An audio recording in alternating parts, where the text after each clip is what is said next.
स्वाभिमानी शेतकरी संघटनेचे संस्थापक अध्यक्ष खासदार राजू शेट्टी यांची शेतकरी कर्जमाफी व तसेच कापसाला व सोयाबीनला हमीभाव देण्यासंदर्भात पत्रकार परिषदेचे आयोजन करण्यात आले होते। मंगळवार 1 एप्रिल 2025 रोजी दुपारी 3 वाजता जिल्हा मराठी पत्रकार भवन वॉलगट कंपाऊंड धर्मदाय कॉटन फंड समोर पत्रकार परिषद घेण्यात आली।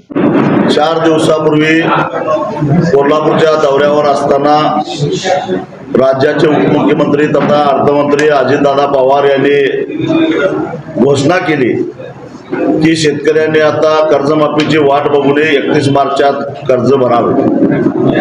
खरं तर गेली अनेक वर्ष अजितदादा हे राज्याचे अर्थमंत्री आहेत, त्यांना राज्याच्या आर्थिक स्थितीबद्दल खडानखडा माहिती असताना त्यांच्या महायुती विधानसभेच्या निवडणुकीमध्ये जाहीरनाम्याद्वारे या महाराष्ट्रातल्या शेतकऱ्यांना 7/12 कोरा करायचं आश्वासन दिलेलं होतं। त्या आश्वासनाचं काय झालं? खोटं आश्वासन का दिलं? शेतकऱ्यांचा विश्वासघात का केला? या प्रश्नाचं उत्तर त्यांना द्यावं लागेल।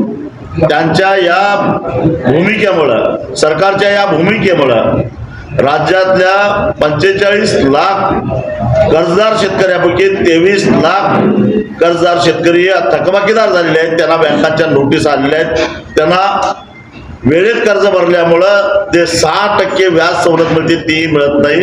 एवढं मोठं आर्थिक नुकसान झालेलं आहे। एका बाजूला हमी भावापेक्षा कमी किमतीमध्ये शेतकरी शेतीमाल विकायला लागलेला आहे, दररोज 8 शेतकऱ्यांच्या आत्महत्या होत आहेत, आणि दुसऱ्या बाजूला अशा पद्धतीनं सरकार क्रूरपणानं शेतकऱ्यांच्या बरोबर वागत असेल। शेतकऱ्याच्या हक्काचा विमा सुद्धा त्याला मिळत नाही। खरीप संपून 3 महिने झाले तरी अजून विमा मिळत नाही, रब्बीचा तरी पत्ताच नाही।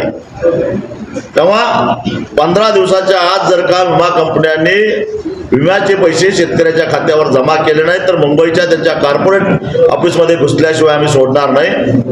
आणि जोपर्यंत सरकार शेतकऱ्याला कर्जमुक्त करत नाही तोपर्यंत आम्ही त्यांना सोडणार नाही। राज्याच्या मंत्र्यांना आता ग्रामीण भागामध्ये दौरे करणं मुश्किल करू, हा इशारा आम्ही याद्वारे देतो।